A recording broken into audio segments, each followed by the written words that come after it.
Praise God. Pastor Javed जो कि JCTV के चेयरमैन है, किसी तारफ़ के मुताज नहीं, बड़े अच्छे दोस्त, भाई, खादम।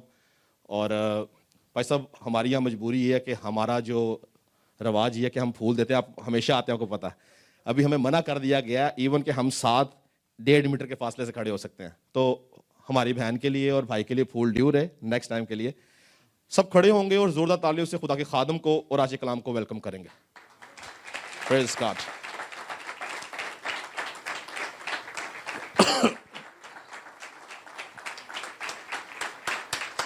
जोरदार तालियां। लेकिन वो बुजुर्ग जो कलाम देने में मेहनत करते हैं, दो चंद इज्जत के लायक हैं। पास्टर जावेद बड़े खूबसूरत खुदा के खादम है जी, और वेलकम सर, हम आपको वेलकम करते हैं। पास्टर जावेद के बाद इतना का फासला है, कोई गल नहीं, खुदा आपके साथ हो। ये जी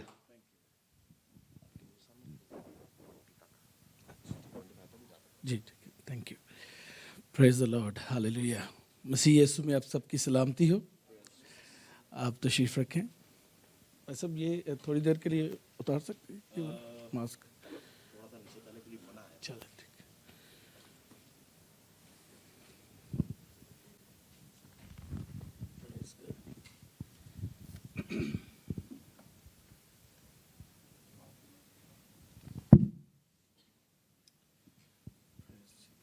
हालेलुया। खुदावंद जो भला है, उसकी शफ़क़त अबदी है, उसकी वफ़ादारी पुश्त दर पुश्त रहती है। हमने बड़ी खूबसूरती से उसकी प्रस्तिश की है भाई रिचर्ड ने। एंड मैं फ़ील कर रहा था कि खुदा का अबर इस जगह पर छाया हुआ है, खुदा की हजूरी इस जगह पर मौजूद है, क्योंकि वो अपने लोगों के बीच में होता है। जो रूह और सच्चाई से उसकी प्रस्तिश करते हैं, वो उनके दरमियान है, उनके अंदर बसा हुआ है। खुदा उनकी तारीफ़ हो। और मैं शुक्रगुज़ार हूँ अपने प्यारे भाई टिमोथी का। उन्होंने इस नाचीज़ को ये मौका दिया कि आज कलाम की खिदमत कर सकूँ। खुदा उनका फ़ज़ल और इत्मीनान आपके साथ रहे। आज कोई बहुत बड़ी प्रीचिंग नहीं है, लेकिन जस्ट टू इनकरेज यू, आप लोगों की इनकरेजमेंट के लिए खुदा का कलाम जो है वो आज है। और आज यकीनन आप कुव्वत पाएंगे। जो कुव्वत पाना चाहता है ज़रा हाथ खड़ा करें। हालेलुया। आज आप इनकरेज होंगे और कुव्वत पाएंगे, और उस कुव्वत को ना सिर्फ रिसीव करेंगे बल्कि उसको जो है आगे डिस्ट्रीब्यूट भी करेंगे अपने घरानों में, अपने दोस्तों के साथ। क्योंकि खुदा का कलाम जब नाज़िल होता है तो बड़े अजीब काम होते हैं, और आज खुदावंद अपने कलाम को नाज़िल फरमा कर बड़े अजीब काम करने को है।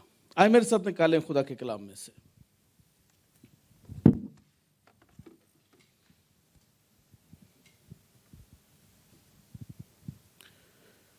करंथस की इक्लीसिया को लिखा गया पौलुस रसूल का दूसरा खत,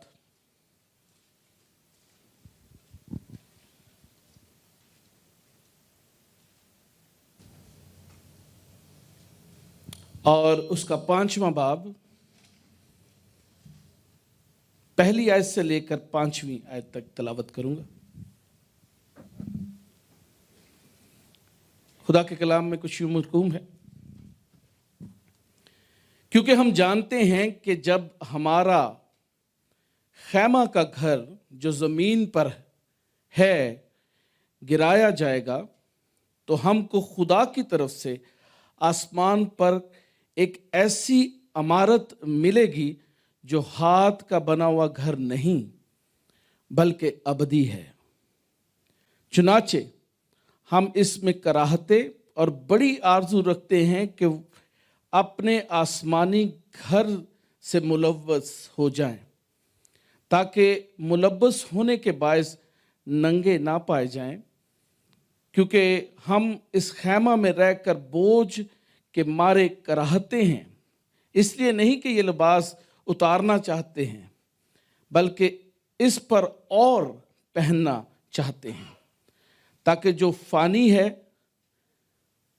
जिंदगी में गर्क हो जाए। आमीन। आज जो हमारा टॉपिक है वो बड़ा डिफरेंट और बड़ा खूबसूरत है, और वो है खैमा और अमारत, टैबरनेकल एंड बिल्डिंग। बड़ा खूबसूरत अंदाज और बड़ा खूबसूरत मैसेज करंथस की कलीसिया को पौलुस रसूल का। जब मैं पौलुस को स्टडी करता हूं तो मेरा दिल शुक्रगुजारी से भर जाता है कि अगर रूल कुद्दुस उसके वसीला से कलीसिया से कलाम ना करता तो आज बहुत सारी तालीम में हम पीछे होते। रूल कुद्दुस ने मुनासिब समझा कि वो 11 को छोड़कर उस एक शख्स को, उसकी हिकमत को इस्तेमाल करते हुए, उसकी एबिलिटीज को इस्तेमाल करते हुए उसे वो डीप अंडरस्टैंडिंग फ्राहम करे जो कि कलीसिया जब तक इस दुनिया पे है उससे फैज़याब होती रहे। और आज भी कलीसिया, चाहे वो किसी भी मुल्क में क्यों ना हो, किसी भी कल्चर में क्यों ना हो, वो आज भी पौलुस के लिखे हुए खतूत से फैज़याब होती है और रूह कुद्दुस आज भी कलाम करता है। यहां पर बड़ी खूबसूरती से पौलुस जो है वो बयान कर रहा है कि ये बॉडी जिसके अंदर अभी हैं हम, जिसका नाम जावेद है, तिमोथी है, जीनियस है या कोई और नाम है, ये एक टेम्पररी बॉडी है। ये एक जो है खैमा की तरह है, ये परमानेंट नहीं है। और ये उन लोगों से कलाम किया जा रहा है जो कि यीशु मसीह को अपना शख्सी निजात दहिंदा कबूल करके उसके घराने में शामिल हो चुके और खुदा के साथ उनकी एक कमिटमेंट और कॉवेनेंट जो है वो बन चुका है।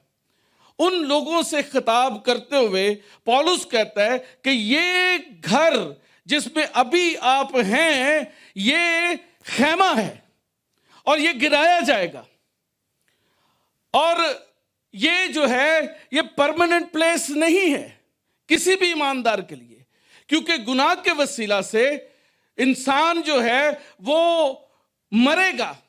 लेकिन जो यीशु मसीह में हैं वो चाहे मर भी जाएं तो फिर भी नहीं मरते, बल्कि उनके अंदर हमेशा की जिंदगी मौजूद है। इसलिए ये घर जो खैमा है, जो टेम्पररी हाउस है, ये गिराया जाएगा और हमें एक नया घर दिया जाएगा।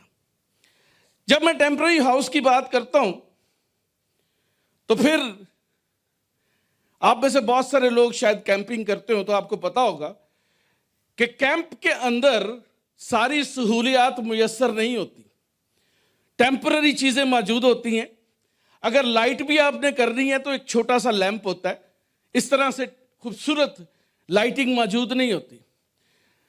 इसका मतलब यह हुआ it is not fully facilitated. अगर आज हम ये कहें कि हमारे पास सारी चीजें हों क्योंकि हम यीशु मसीह पर ईमान रखते हैं, तो this is not possible. We are not fully facilitated in this temporary house, और हमारे पास किसी ना किसी तरह से जो है वो हमें महसूस होता है कि यार हमारे पास सारी चीजें क्यों नहीं है। इस दुनिया के लोगों के पास तो सारी चीजें मौजूद हैं, हमारे पास क्यों नहीं है। टेम्पररी हाउस के अंदर सारी चीजें मुयस्सर नहीं होती, खैमा के अंदर सारी चीजें मुयस्सर नहीं होती। दूसरी चीज खैमा की, इसमें आराम की कमी भी होती है। You are not fully peaceful. आज देखें चर्चेस, प्रोसिक्यूटेड चर्चेस है, बहुत सारी लोग, even the body of Christ is prosecuted. अगर इंडिविजुअल देखा जाए तो हम जहां पर काम करते हैं, घरानों के अंदर, चर्चेस के अंदर, कहीं ना कहीं हमें कुछ ना कुछ कांटा जो है चुभा रहता है। We are not fully peaceful in this temporary body. इसमें आराम की कमी मौजूद है। चाहे पाक रूह की तरफ से जो अबदी इत्मीनान है वो हमें घेरे हुए है और रूह कुद्दुस हमें संभाल लेता है, लेकिन फिर भी इस दुनिया में रहते हुए हमें बड़ी मुश्किलात का सामना करना पड़ता है। और हमारी एक टसल, हमारी एक फाइट, हमारी एक बैटल जो है वो ना सिर्फ अपने जिस्म के साथ बल्कि दुनिया के साथ भी लगी रहती है। We are destined differently.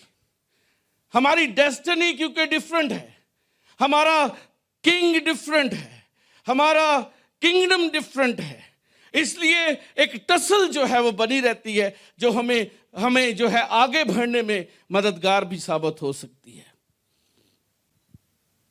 Temporary house यानी खैमा का घर जो है उसके अंदर पेन्स भी मौजूद होती हैं, दर्द भी होता है। अगर ये कोई सोचे कि मैं हुण यीशु मसीह को कबूल कर लिता है, हुण मेरी सारियां तकलीफां खत्म हो गई हैं, इट इज नॉट पॉसिबल।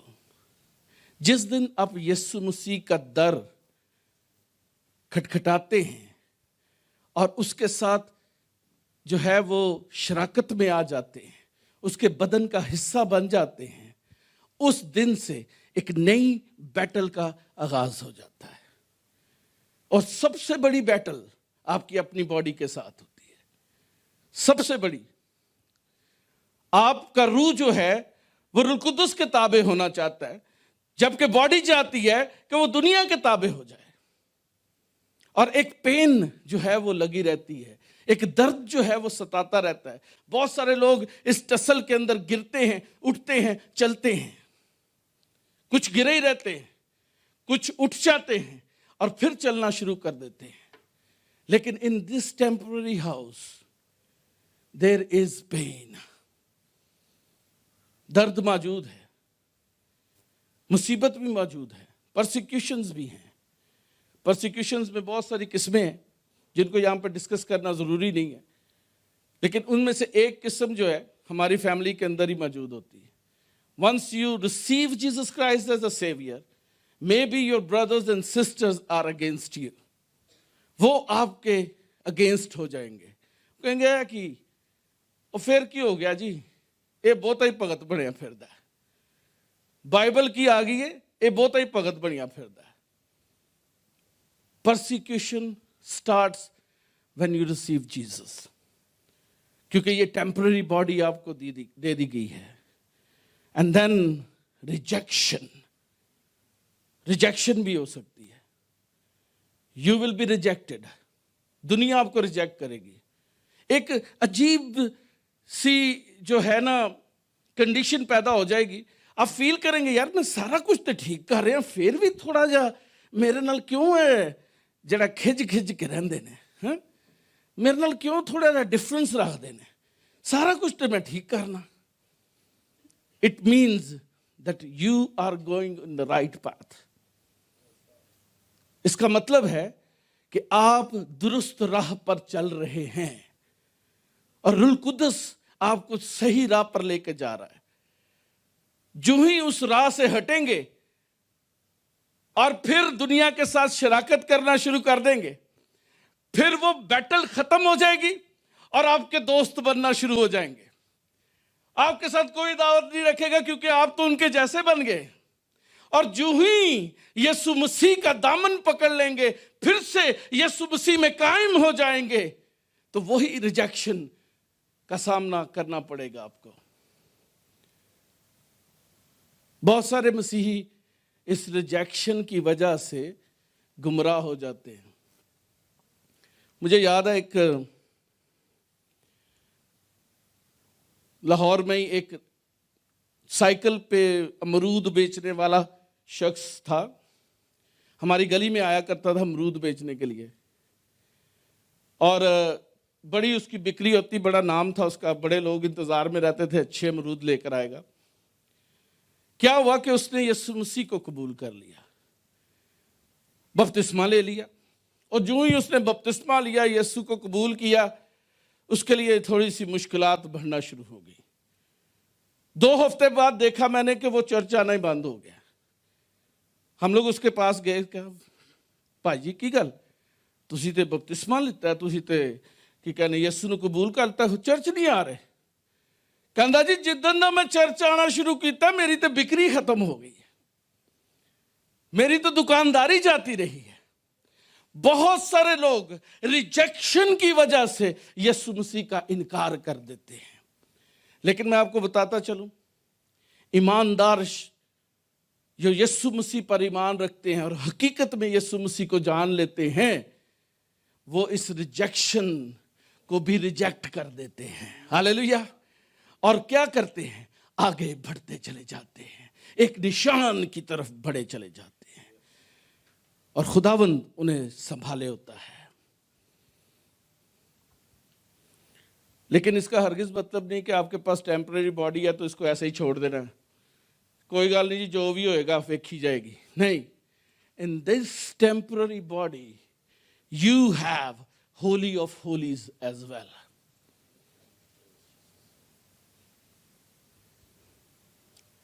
अगर चौथे बाब की 7वीं आयत पढ़ें तो बड़ी खूबसूरत है।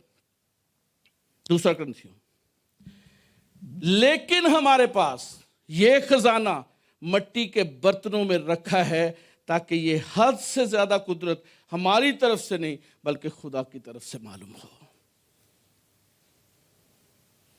This temporary house is temple of God as well.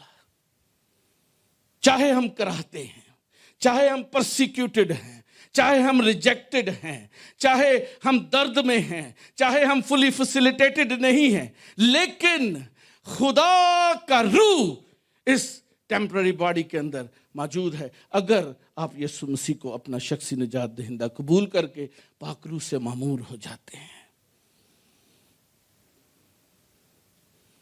इस टेम्पररी बॉडी के अंदर ही उसने ये खजाना रखा हुआ है। वो खजाना क्या है? क्या जी वो खजाना? खुदा का रूहुल कुद्दस। रूहुल कुद्दस वो खजाना है। रूहुल कुद्दस वो कुव्वत है। कुव्वत का लिबास दिया गया इसी टेम्पररी बॉडी को, इसी खैमा के घर को। और फिर इस खैमा के घर को दुनिया तो शायद कहती है कि इंसान जब मर जाता है तो मरा ही रहता है, लेकिन यीशु मसीह में जो है इसी टेम्पररी हाउस, इसी खैमा के घर को ऑथराइज्ड एंड एम्बेसडर भी कर दिया है। We are ambassador of Christ now, we are authorised now. हमें यह इख्तियार दिया गया है। यीशु ने कहा जाओ सांपों और बिच्छों को कुचलो और दुश्मन की सारी कुदरत के ऊपर गालिब आ जाओ। इन्नी जी भी नहीं छड़ी ओदी कुदरत। किदी? अबलीस दी। किन्नी जी? इन्नी जी भी नहीं। आज लोग डरते हैं छोटिया छोटिया बदरूआ तो, घर च बदरू वड़ गई जी, डरते खौफ दहशत। यीशु ने कहा मैंने तुम्हें सांपों और बिच्छुओं को कुचलने का इख्तियार दे दिया है।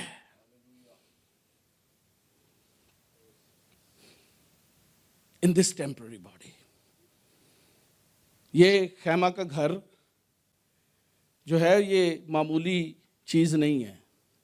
दुनिया के लिए मामूली है, मजहब परस्तों के लिए मामूली है, लेकिन यीशु की बॉडी के लिए, बॉडी ऑफ क्राइस्ट यानी कलीसिया के लिए ये जो है एक्स्ट्रा ऑर्डिनरी है, पावरफुल है, ऑथोराइज्ड है, एम्बेसडर है।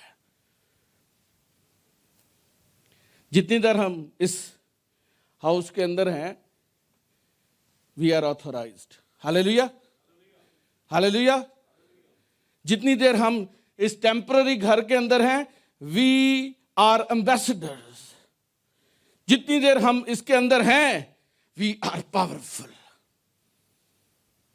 इसलिए इसको जो है वो छोटी चीज ना समझे। हर ईमानदार जो भी यीशु मसीह के खून और गोश्त में शामिल होता है उसमें हमेशा की जिंदगी मौजूद है। अबलीस के ऊपर इख्तियार उसे दे दिया गया है। सांपों और बिच्छुओं को कुचलने का इख्तियार भी उसके पास मौजूद है। फक्त ये जान ले कि ये खजाना इस मिट्टी के बर्तन के अंदर रखा हुआ है। आमीन, आमीन। अब जी परमानेंट फिर क्या होगा? ऐसी इमारत मिलेगी जो हाथ का बना हुआ घर नहीं बल्कि अबदी है। एडिफाई हो जाएंगे, एडिफिकेशन मिल जाएगी। ये जब गिराया जाएगा तो फिर क्या होगा? इसी घर को खत्म नहीं किया जा रहा बल्कि इसकी ग्लोरिफिकेशन की जा रही है। घर यही, जैसे यीशु मसीह वही जो कि मुर्दों को जिंदा करता था, वही यीशु मसीह तीसरे दिन खुद मुर्दों में से जी उठा। उसी तरह हर ईमानदार जो यीशु मसीह पर ईमान लाता है, उसका चाहे खैमे का घर ही कोई मौजूद नहीं, वो गिराया तो जाता है लेकिन वो खत्म नहीं किया जाता बल्कि ग्लोरीफाई, एडिफाई कर दिया जाता है।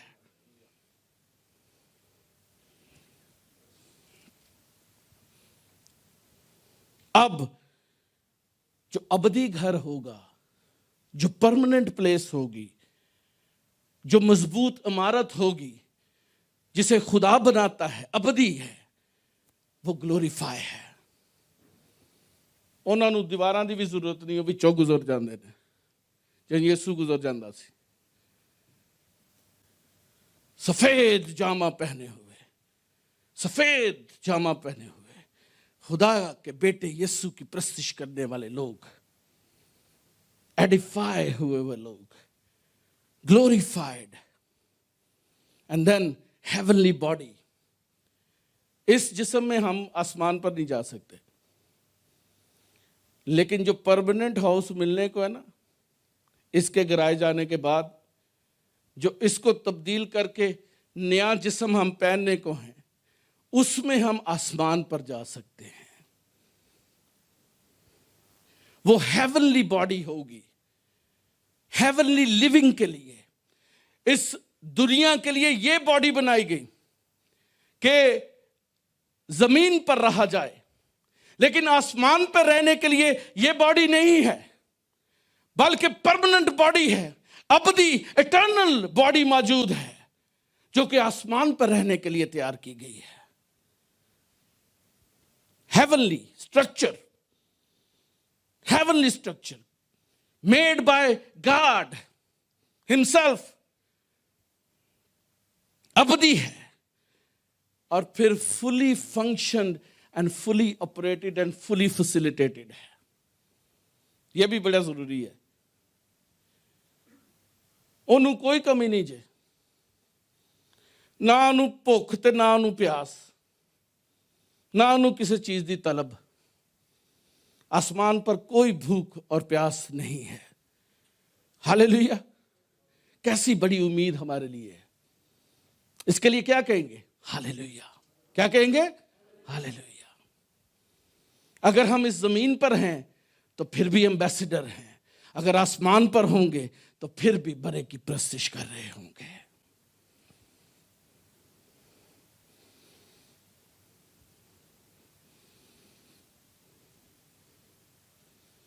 पांचवां बाप उसकी 17वीं आयत।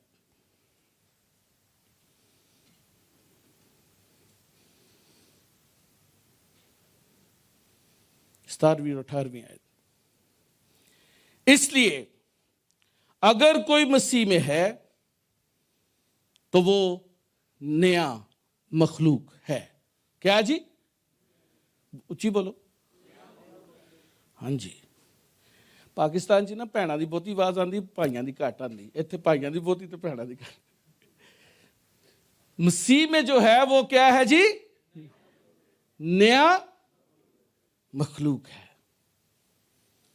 आगे क्या लिखा है? पुरानी चीजें जाती रही, देखो वो नई हो गई,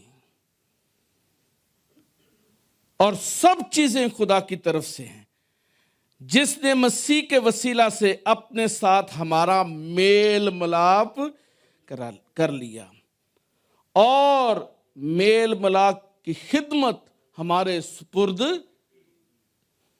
वाह जी वाह! Totally different people, not mixed, not compromised. Compromise पता क्या होता है? जब आर्मी की किसी पोस्ट के ऊपर दुश्मन कब्जा कर लेता है ना, तो आर्मी की टर्मिनोलॉजी के अंदर से कहते हैं द पोस्ट इज कॉम्प्रोमाइज्ड। यानी चौकी तो उत्ते की हो गया जी, कब्जा हो गया जी। But here you and me लिखा हुआ है दे आर न्यू क्रिएशन। क्या है जी? They are not compromised. If you are compromised then you are not new creation. ਅੱਜ ਕਹਿੰਦੇ ਆ ਯਾਰ ਕੀ ਕਰੀਏ, ਜ਼ਮਾਨੇ 'ਚ ਵੀ ਤੇ ਰਹਿਣਾ ਨਾ, ਫਿਰ ਦੁਨੀਆ ਕੀ ਕਹੇਗੀ, ਕਮਾਈ ਵੀ ਤੇ ਕਰਨੀ ਹੈ। ਕੀ ਹੋ ਗਿਆ, ਥੋੜਾ ਜਿਹਾ ਝੂਠ ਬੋਲ ਲਿੱਤਾ ਹੈ, ਕੀ ਹੋ ਗਿਆ, ਥੋੜਾ ਜਿਹਾ ਡਰਿੰਕ ਕਰ ਲਿੱਤਾ ਹੈ, ਫਿਰ ਕੀ ਹੋ ਗਿਆ, ਵੀਕਐਂਡ ਤੇ ਮਨਾ ਲਿੱਤਾ ਤਾਂ ਫਿਰ ਕੀ ਹੋ ਗਿਆ, ਖੁਦਾ ਦਾ ਫਜ਼ਲ ਹੀ ਕਾਫੀ ਹੈ। बड़ा आम तासुर, oh grace of God is enough for me, no doubt. मैं ग्रेस के बारे में ये कहता हूं, grace start when you bow before God.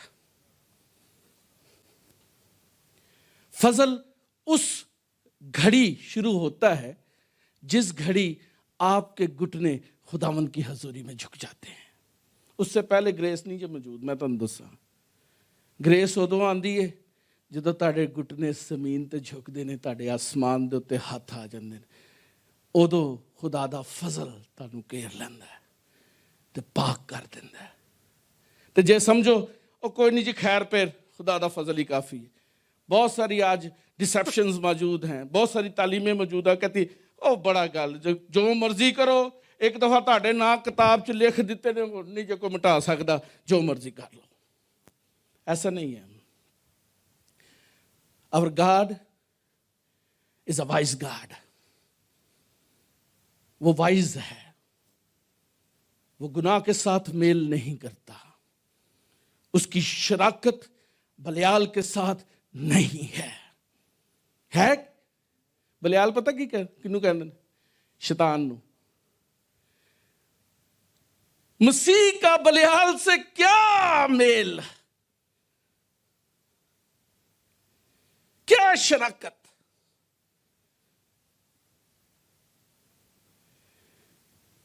अगर आप मसीह में हैं then you are new creation, you are different, all things are new.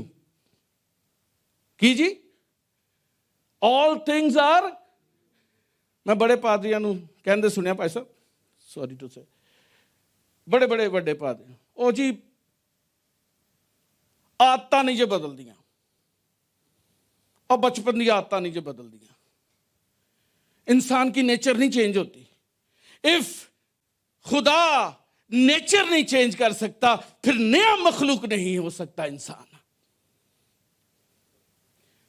जो मसीह में है वो नया मखलूक है। सारी पुरानी चीजें जाती रहीं, सब नया हो गया। इसलिए तो आसमान पर जाने का जो है वादा यीशु ने कर दिया था। This is only a practice to live in heavens, only a practice for the new Jerusalem. All things are new. पुरानियां चीज़ां खत्म हो गईयां। और जी गुस्सा बड़ा आंदा जी भाई नूं, बचपन तो ही इंजदा है भाई, बचपन तो इंजदा तो यीशु ने चेंज नहीं किया। यीशु तो जिस जगह जाता है वहां तब्दीली हो जाती है शुरू। ज़कई के घर में उसने पांव ही रखा था, क्या है? यीशु ने कहा आज इस घर में की आई है जी, किदी निजात, किस चीज की निजात? द ट्रांसफॉर्मेशन, तब्दीली। क्या हुई थी तब्दीली? वो जो दूसरों से लेने वाला था देने वाला बन गया था। क्योंकि यीशु का कदम उस घर में दाखिल हो गया था। All things are new.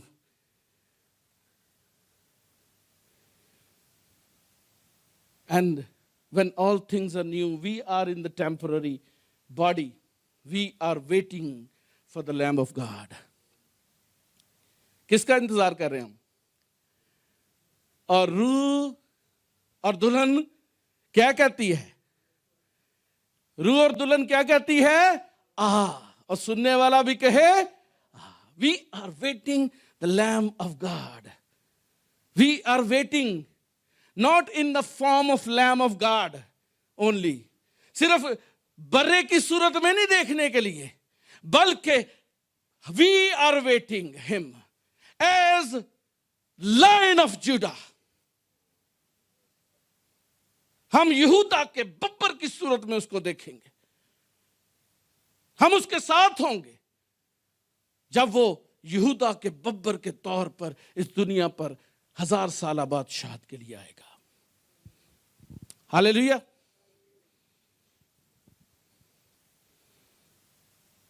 सो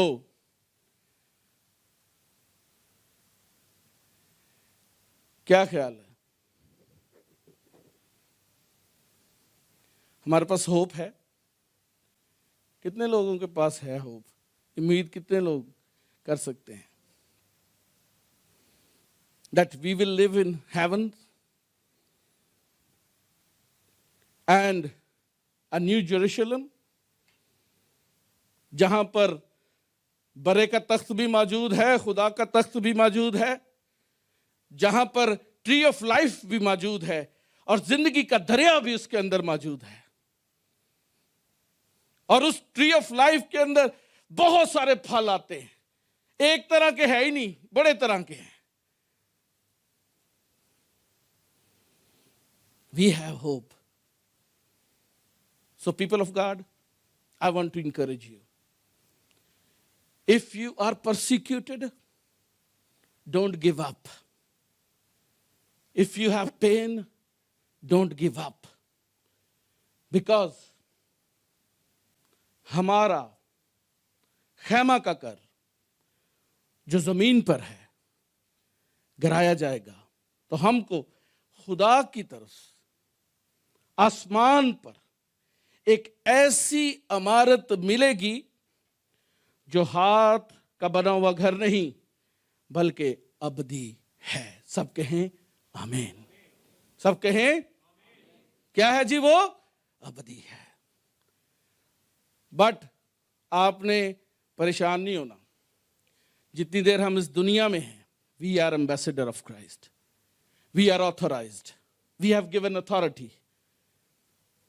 हमें खुदावंद ने इख्तियार दिया है, इंसानों के ऊपर नहीं।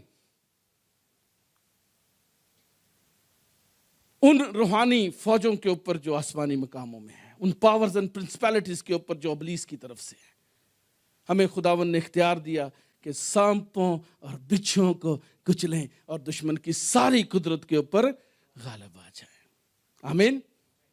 आए अपने सर को खुदा उनकी हजूरी में झुकाएं। थोड़ी देर के लिए खड़े हो जाएं सब और शुक्रगुजारी करें यीशु मसीह की, जिसने इतना खूबसूरत प्लान आपके लिए किया है। यिर्मयाह 29:11, मैं उसके ख्याल को जानता हूं जो मेरे लिए खुशनुमा है।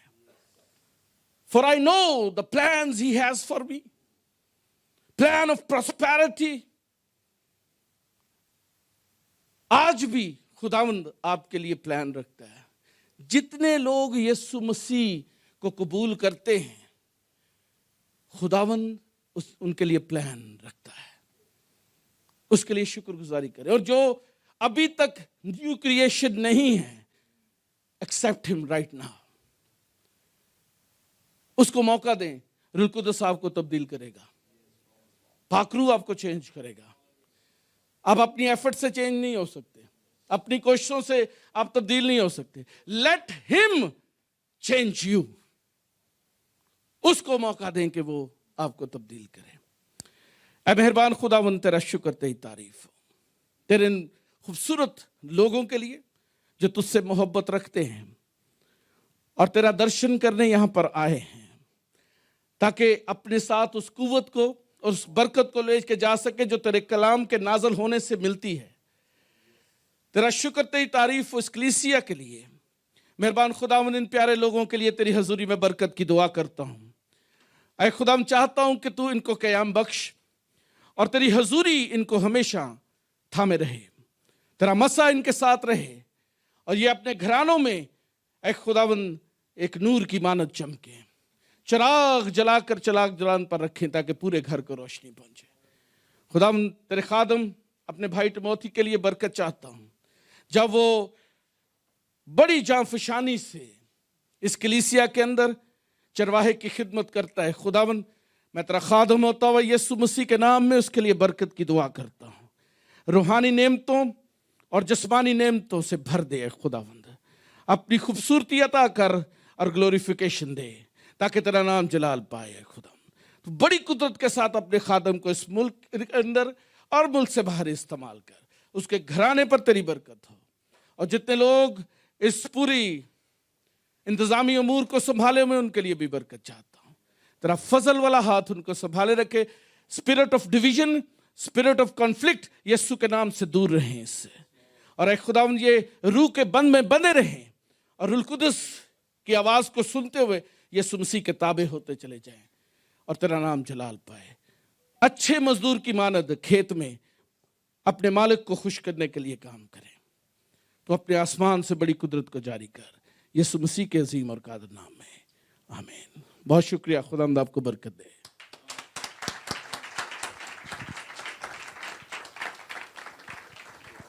Praise Jesus. हम इसी तरह से दुआया हालत में रहेंगे। वक्त बड़ी तेज़ से गुजर रहा है। खुदा उनका शुक्र करेंगे इस खूबसूरत और बाबरकत कलाम के लिए जो खुदा ने अपने बंदा के वसीला से किया। मेरी दुआ कि खुदावंद अपने खादम को इसी तरह से दुनिया की इंतहा तक इस्तेमाल करे। Praise God.